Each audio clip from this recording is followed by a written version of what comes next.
Hi, this is James Melendez, James the Wine Guy, here to talk about alcohol levels in wine. So it's been thought of as high content is bad, low, good.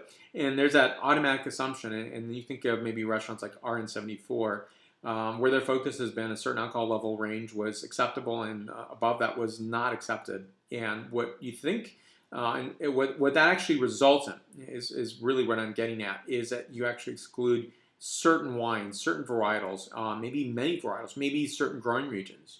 And I think that's really unfortunate because it's not uniform. You can't just automatically assume that that's how things play out in terms of the palate and what we discover and what we enjoy.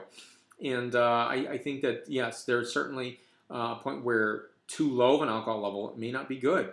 And too high is certainly, there are some great examples. And I do have one here. I'm going to share that with you. And I've talked about this wine before.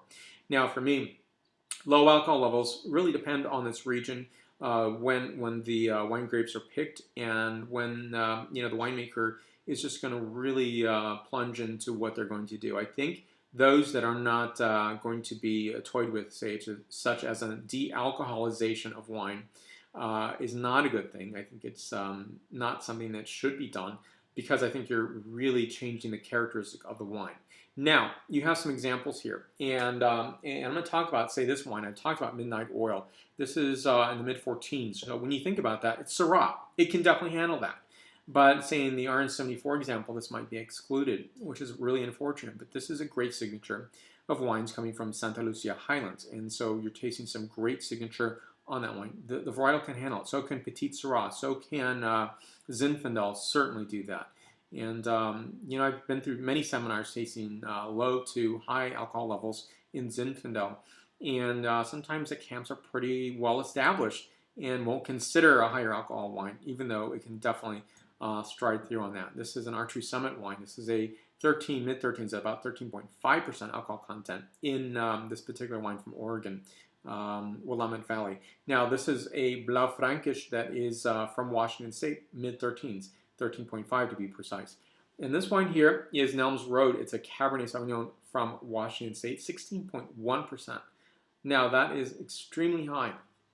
That might be, for me, that was my cap of not enjoying this wine.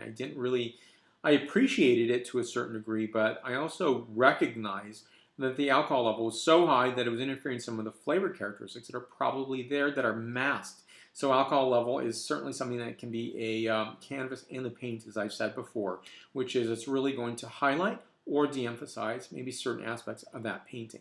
And so I would definitely say give a run through, do a wine tasting with your friends, and go through some alcohol percentages, maybe of the same varietals or even the same regions, and see what it does and see how it plays through for you. And I think that's where you can pick up what's the best wine for you. So I really don't want to, it's not an easy answer to say low good, high bad. It's really a mix of everything and a lot of considerations to take. So for more wine reviews, please go to jamesthewineguy.com. Please subscribe to my videos on YouTube, Facebook, Twitter, Vimeo, Google+, Pinterest. Salud.